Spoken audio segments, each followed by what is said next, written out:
आज हम पढ़ेंगे बेसिक से बेसिक माइक्रो इकोनॉमिक्स का फर्स्ट चैप्टर। और चैप्टर का नाम क्या है? The theory of consumer behaviour. Theory of consumer behaviours means class कितने चैप्टर आप कवर करेंगे? आपके सिलेबस का फर्स्ट पार्ट है, ये फर्स्ट यूनिट का फर्स्ट टॉपिक है। कंज्यूमर बिहेवियर मीन्स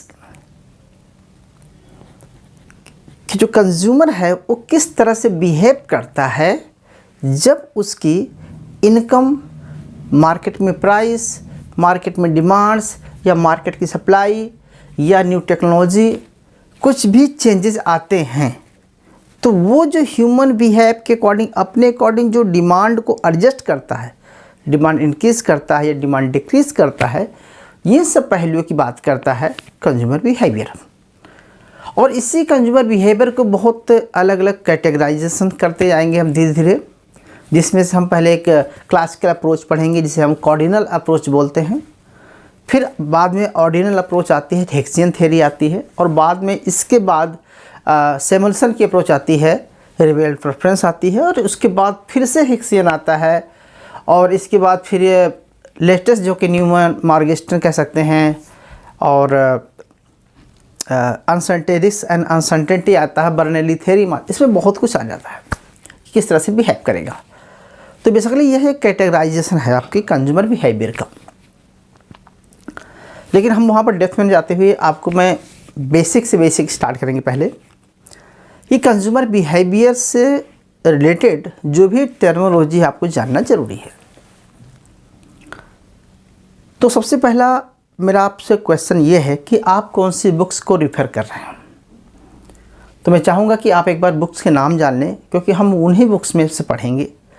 और चाहे आपको कोई भी एग्ज़ाम हो, अगर आपकी बेटर नॉलेज है, मतलब अच्छी बुक्स आपने पढ़ा हुआ है, तो आपके कंसेप्ट अच्छे से क्लियर हैं, तो आपको चाहे शॉर्ट क्वेश्चंस हो, चाहे वो लॉन्ग क्वेश्चंस हो, और चाहे वो आपका ऑब्जेक्टिव हो, वो कभी गलत नहीं होंगे।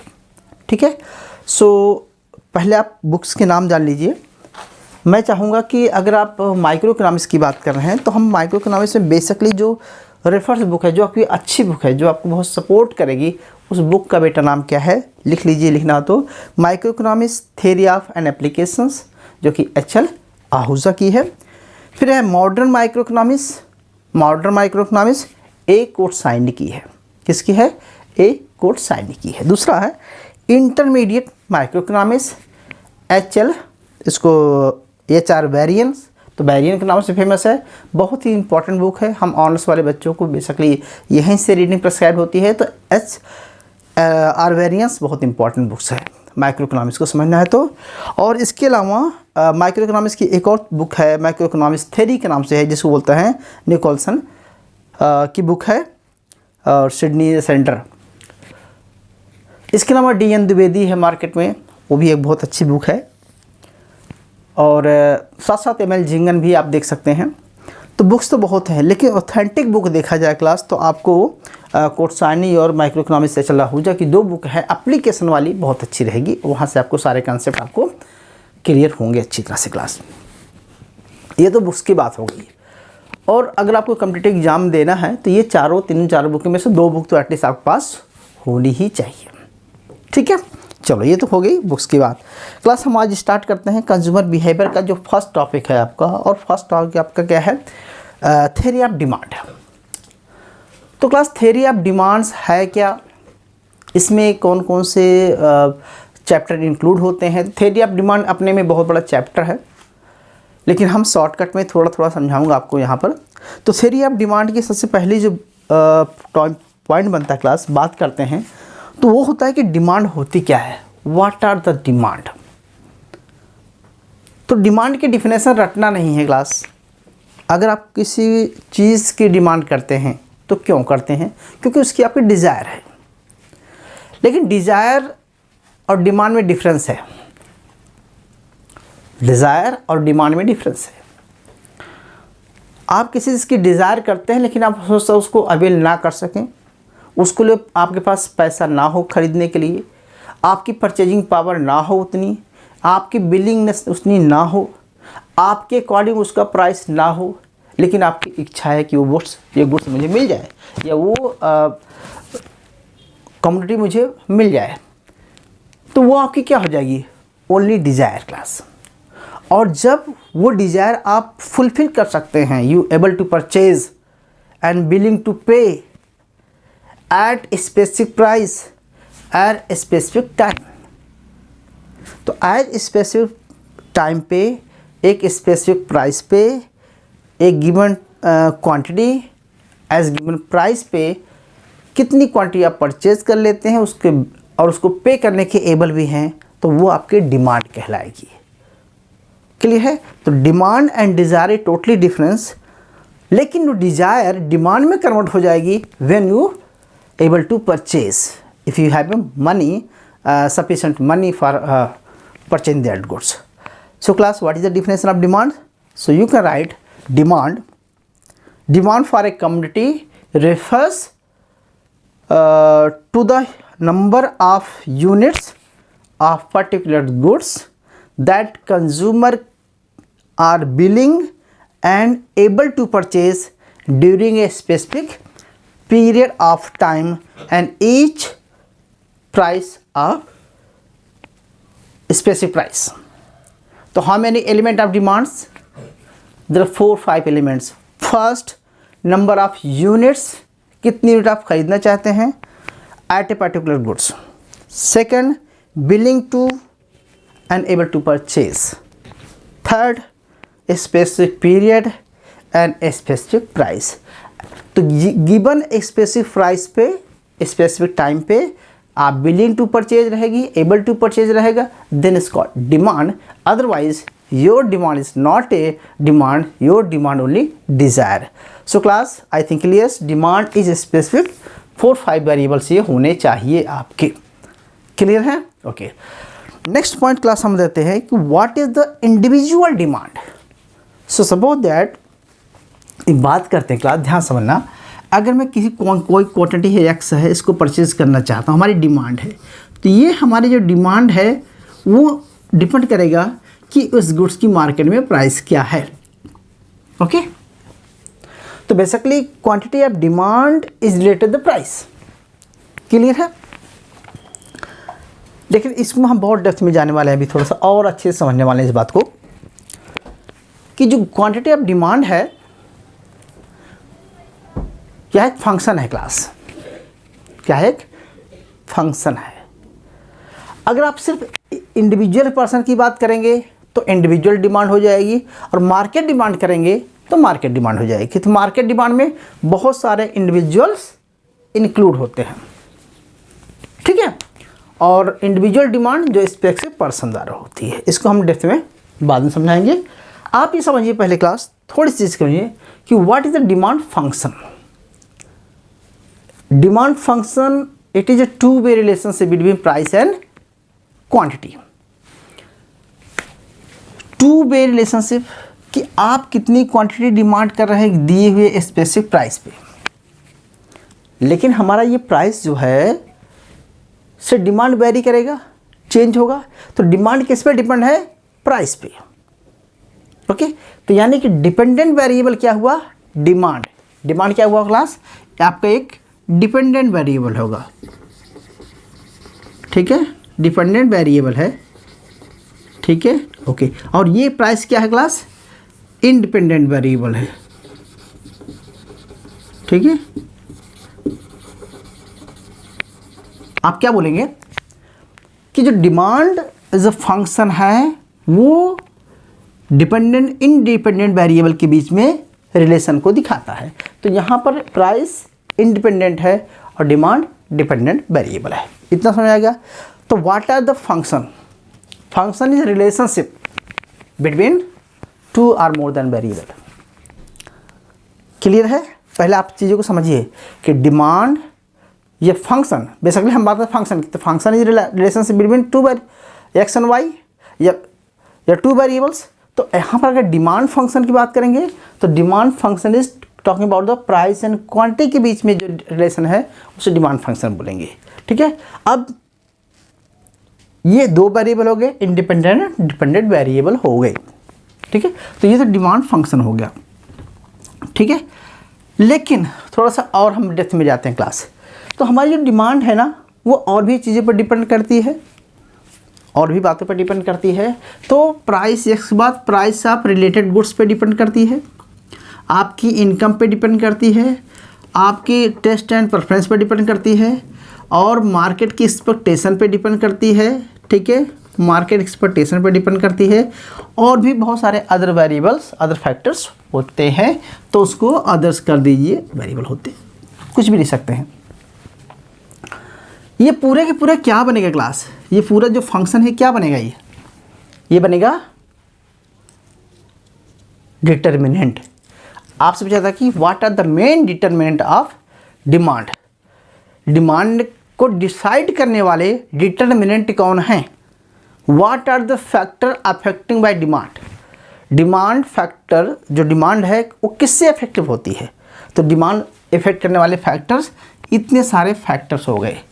अब आपको मैं एक एक चीज़ें सारी बातें इसी फंक्शन से समझा देने वाला हूँ क्लास, बस थोड़ा सा समझने का प्रयास कीजिए, सारी बातें आपके सामने निकल के आ जाएंगी, ठीक है। कैसे आएंगी समझाता हूँ क्लास। अब वन बाय वन थोड़ा सा इसको मैं कुछ मिटाने की कोशिश करता हूँ क्लास।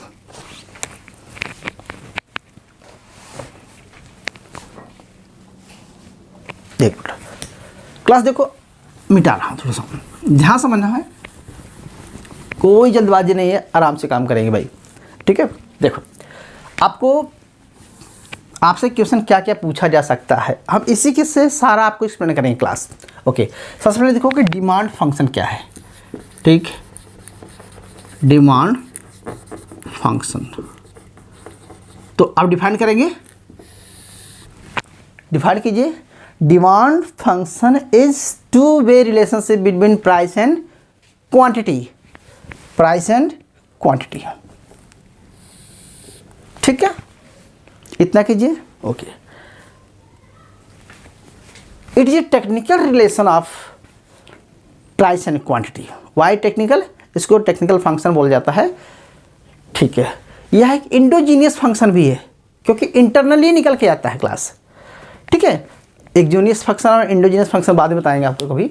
इंडोजीनियस फंक्शन होता है कि जो वेरिएबल इंडिपेंडेंट डिपेंडेंट वेरिएबल है उसकी वजह से हो रहा है। जैसे मान के चलो क्लास, अगर मैं कहता हूँ कि प्राइस एक्स, अगर प्राइस डिक्रीज हो जाता है तो आपकी जो क्वांटिटी है एक्स की क्या होती है, डिमांड्स बढ़ जाती है। और अगर प्राइस एक्स आपका डिमांड इंक्रीज हो जाती है तो इसका जो इम्पेक्ट आता है क्वांटिटी डिमांड एक्स डिक्रीज हो जाती है।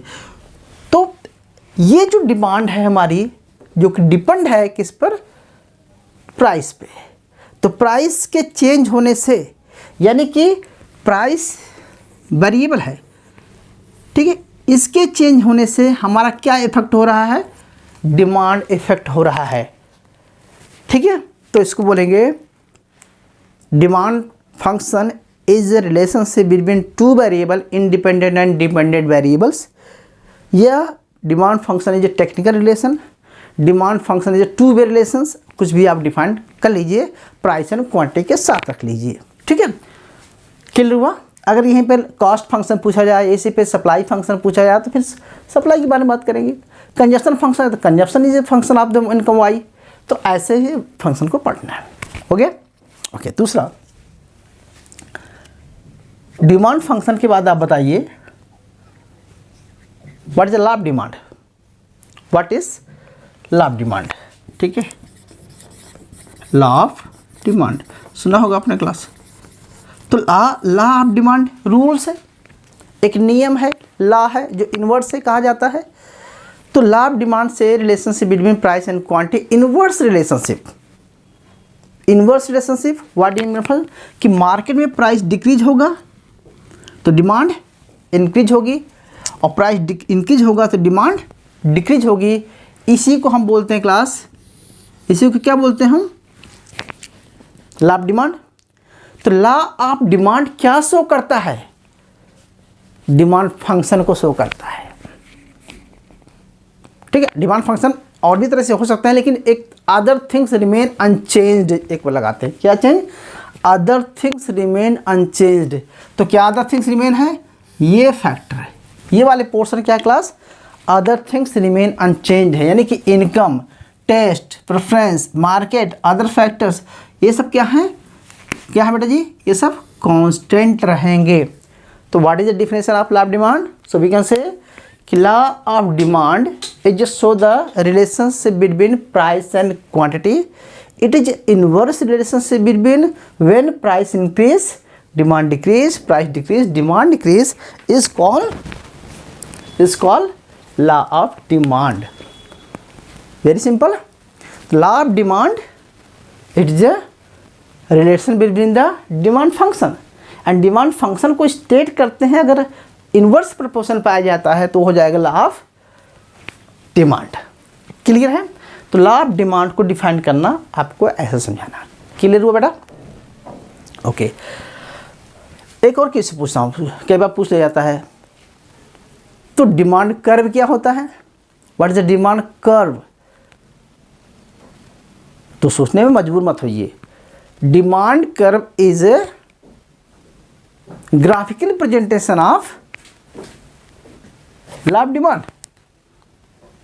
या डिमांड शेड्यूल्स, या डिमांड फंक्शंस, कैसे क्लियर हुआ। हमें लोग ये क्लास कि law of demand, okay, so it is class demand, हम डाउनलोड स्लोप में बना रहे हैं, प्राइस है, ओके, और ये हमारा प्राइस पी नॉट है तो हमारी क्वांटिटी क्यू नॉट है, प्राइस P1 हो गया तो हमारी क्वांटिटी Q1 हो गई।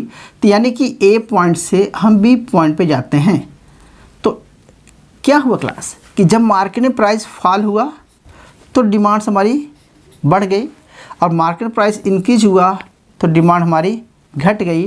तो इसका मतलब हुआ कि A से B पर जाना और B से A पे आना, ये चेंजेस होता है, लेकिन कब, जब हम और चीज़ों को कांस्टेंट मान लेते हैं, क्या है, अदर थिंग्स रिमेन अनचेंज्ड, इसको कांस्टेंट मान लिया तो सिर्फ प्राइस के चेंज होने से, क्वांटिटी चेंज होने से जो रिलेशनशिप बिल्ड हो रहा है उसको हम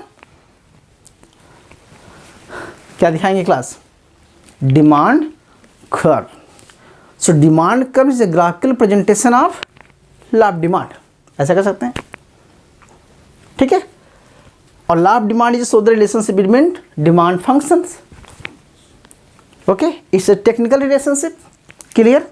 ओके, अब मेन बात आती है क्लास, बहुत ध्यान से सुनना। कई बार आपसे एग्जाम में पूछा जाता है कि what are the main determinant of demand, so these are determinant of demand. How main determinant, price of goods, price of related goods, income, taste preference, market expectation, ठीक है, एंड अदर फैक्टर आल्सो, ठीक है। तो इसको हम बोलते हैं class क्या, डिटरमिनेंट ऑफ डिमांड, क्लियर है। इसको मिटा, ओके। दो चीज़ें क्लास यही और ये समझा देना चाहता हूँ आपको मैं, अगर आप चाहें तो।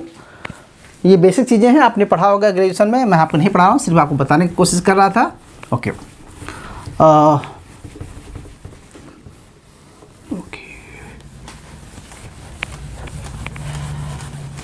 एक बात और बताओ क्लास, इस डिमांड फंक्शन में कुछ और भी आपको पढ़ाया जा सकता है, जैसे सुना होगा change in quantity demand and change in demand. बहुत बच्चे डिस्टर्ब हो जाते हैं, कन्फ्यूज हो जाते हैं, है क्या सर। देखो, change in demand, change in quantity demand वह लिखा, अगर लिखा जाए क्लास, थोड़ा सा करा लेते हैं, देखो CHANGE, change in quantity demand, ठीक है, और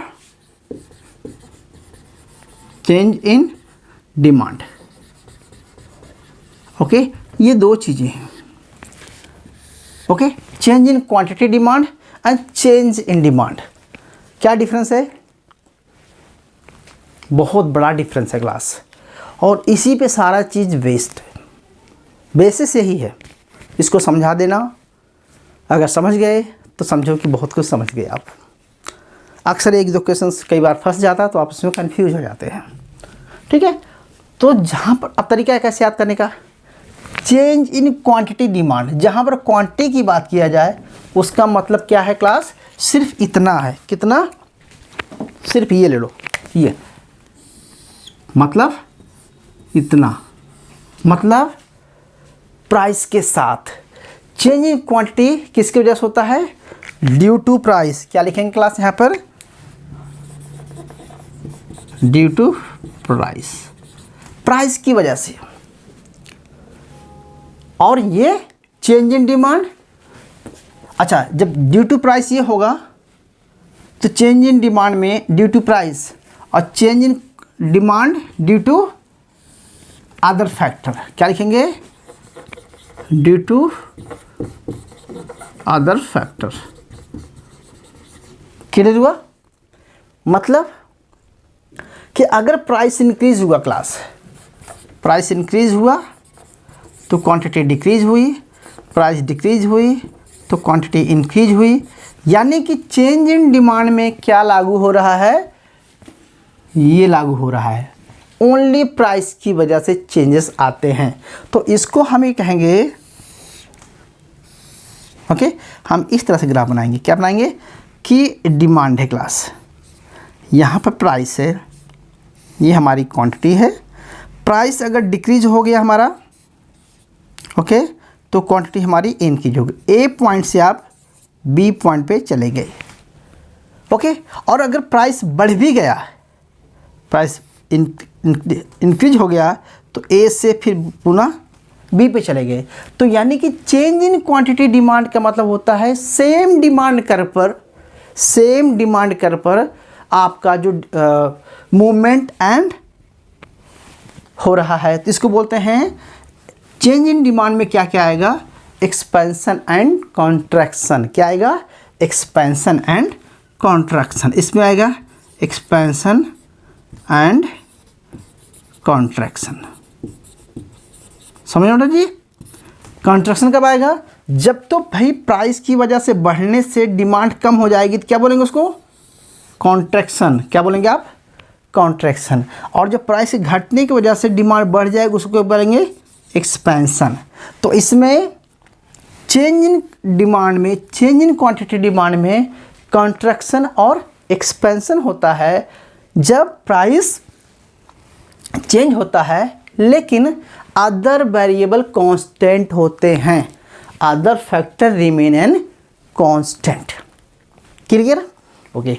और जब बात करेंगे, अच्छा इसमें क्या होता है? मूवमेंट होता है, expansion contraction. Change in demand इसको बोलते हैं ड्यू टू अदर फैक्टर, यानी कि यहाँ पर प्राइस कांस्टेंट रहेगा। क्या रहेगा? यहाँ पर प्राइस क्या रहेगा? प्राइस कांस्टेंट रहेगा। आप शायद समझ गए होंगे, यहाँ पर प्राइस को हम कांस्टेंट रखते हैं, यानी कि प्राइस से कोई लेना देना नहीं है। सिर्फ इनकम बढ़ जाए या रिलेटेड गुड्स का रेट बढ़ जाए, ठीक है, किसी की और की वजह से भी हो सकता है। तो अगर मैं बात करूँ यहाँ पर ग्राफ कैसे बनेगा आपका क्लास? आप कैसे बनेगा? ये आपका डिमांड है, ओके, ये डिमांड है और ये आपका प्राइस है, ओके ओके ठीक है। जो मान लीजिए अब बोलेंगे कि प्राइस में कोई चेंज नहीं आ रहा क्लास, ओके, लेकिन फिर भी डिमांड्स बढ़ गई, ठीक है, डिमांड्स बढ़ गई, तो इससे क्या बोलेंगे आप? इंक्रीज। क्या बोलेंगे आप? इंक्रीज। और प्राइस वही है, डिमांड्स घट गई, तो इससे क्या बोलेंगे आप? डिक्रीज। तो इंक्रीज डिक्रीज, तो यहाँ पर एक्सपेंशन कॉन्ट्रैक्शन होता है, लेकिन चेंज इन डिमांड में क्या होगा क्लास? इंक्रीज होगा और डिक्रीज होगा। समझ ना? तो इंक्रीज डिक्रीज किस वजह से होता है? Due to other factor. Clear है? कोई बड़ी बात नहीं है। तो आप एक काम कीजिए, अगर आपका क्लियर है तो बता दीजिए कि इसमें हम 10 इसमें एज इकोनॉमिक्स के स्टूडेंट होते हुए आपसे मैं जानता हूँ कि इसमें आप क्या कीजिए, इसमें डिफरेंस बता दीजिए क्लास। इसमें आप डिफरेंस गिना दीजिए, 10 डिफरेंस गिना दो, हम समझ जाएंगे कि आपको समझ में आ गया। कोई बता दे। चलो बताओ बेटा जी। देखो मैं करता हूँ 10 डिफरेंस। चलो पहला डिफरेंस है बेटा जी, first difference, change in quantity demand due to change in price, change in demand due to other factor. Clear? Okay. इसमें क्या होता है, सेम डिमांड कर्व पर रहता है, इसमें डिमांड कर्व चेंज होते हैं। क्लियर? इसमें जब हम चेंज इन क्वांटिटी डिमांड की बात करेंगे तो अदर फैक्टर कांस्टेंट रहेंगे, और जब चेंज इन डिमांड की बात करेंगे तो प्राइस कांस्टेंट रहेगा। क्लियर? 3 डिफरेंस हो गए। इसमें एक्सपेंशन होगा, जब प्राइस कम होगा एक्सपेंशन होगा, इसमें प्राइस कांस्टेंट रहेगा लेकिन डिमांड बढ़ेगी। जैसे देखो, अगर हम यहाँ बात करें तो जब हम इस पॉइंट से इस पॉइंट पे आएंगे तो क्या हुआ क्लास, इसको बोलेंगे हम एक्सपेंशन।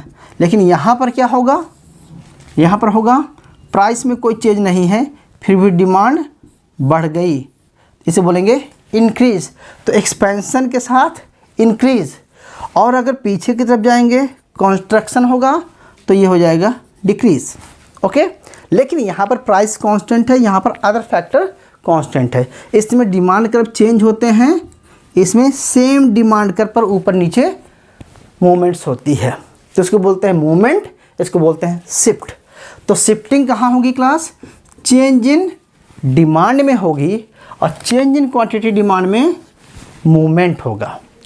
इसमें राइट हैंड, इसमें लेफ्ट हैंड, राइट हैंड जाएंगे तो इसमें ऊपर और नीचे जाएंगे। तो चेंज इन क्वांटिटी डिमांड में अप एंड डाउन होता है, अप एंड डाउन। लेकिन यहाँ पर राइट एंड लेफ्ट या इंक्रीज एंड डिक्रीज। और कोई डिफरेंस बता सकता है भाई? ये तो मैंने 6-7 डिफरेंस बता दिए। ठीक है, ओके। तो मैंने आपको कुछ नहीं पढ़ाया, मैं डिमांड की बात कर रहा था क्लास। तो what is demand? Clear? Demand function clear? लाभ डिमांड क्लियर? डिमांड कर्व समझ में आ गया? Market demand, individual demand, individual one consumer, market demand, aggregate demand, सबकी डिमांड होती है। आपको हम लीनियर डिमांड कर्व और जो है नॉन लीनियर डिमांड कर्व जब हम डिमांड फंक्शन पढ़ाएंगे तो अच्छे से पढ़ाएंगे। ये 3 चीज़ें हो गई। अगला हमने पढ़ा कि change in quantity demand and change in demand क्या होता है। तो change in quantity demand, change in demand आप समझ गए होंगे। What are the determinants of demand, ये डिटरमिनेंट हो गए, इसको एक्सप्लेन कर देंगे, सारा कुछ आ जाएगा। ठीक है। एक चीज़ और बताना चाहता हूँ, यहीं पर थोड़ा सा स्लाइटली याद करो कि जब change in demand, change in quantity demand की बात कर रहे हैं तो आपने सुना होगा एक इफेक्ट है क्लास, जैसे हम वैगन क्या उसको बोलते हैं, भूल गया, नाम नहीं याद रहा, band wagon effect and snob effect, याद आया। स्नोब इफेक्ट क्या होता है क्लास, स्नोब इफेक्ट, और बैंड वैगन इफेक्ट क्या होता है, ये इसी से रिलेटेड है क्लास। किससे? चेंज इन डिमांड से। जब प्राइस में कोई चेंज नहीं आ रहा है लेकिन डिमांड्स ऑटोमेटिकली घट गई, किसकी वजह से? किसी लोगों ने पहला दिया, जैसे कोई अफवाह फैल जाती है कि यार ये गुड्स ख़राब है, इसको मत खाइए, इसको मत कंज्यूम कीजिए, तो लोगों की ऑटोमेटिक डिमांड क्या हो जाती है, कम हो जाती है। प्राइस में कोई चेंज नहीं है, बेसिकली कई बार होता है कि प्राइस चेंज होता है, कम होता है तो हम ज़्यादा खरीदते हैं, और प्राइस बढ़ता है तो कम खरीदते हैं। तो प्राइस में तो कोई चेंज ही नहीं आया फिर भी उसको हम कम परचेज कर रहे हैं, ऐसा बोलते हैं स्नोब इफेक्ट। स्नोब इफेक्ट में क्या होता है क्लास कि हम उस चीज़ को, कंजप्शन को कम कर देते हैं। ठीक है, क्यों? Due to negative externalities. बोलोगे सर ये कहाँ से वर्ड ला दिया? Negative network, social networking. जैसे पड़ोसी ने बोला कि ये ठीक नहीं, तो आपने बिना आजमाए उसको, आपने भी उसको नहीं खरीदा, ठीक है, तो उसको होता है निगेटिव इफेक्ट। और जो पॉजिटिव होता है उसके, तो उसे बैंड वैगन इफेक्ट कहते हैं, कि जैसे कि पड़ोसी ने कार लाया तो आप भी अपनी कार। तो कोई भी चीज़ आप सोशल इम्पैक्ट जो पड़ रहा है, पॉजिटिव एक्सटर्नलिटीज़, प्राइस के कांस्टेंट रहने पर भी लोगों ने डिमांड को बढ़ा दिया, तो उसे बोलते हैं बैंड वैगन इफेक्ट। ठीक है।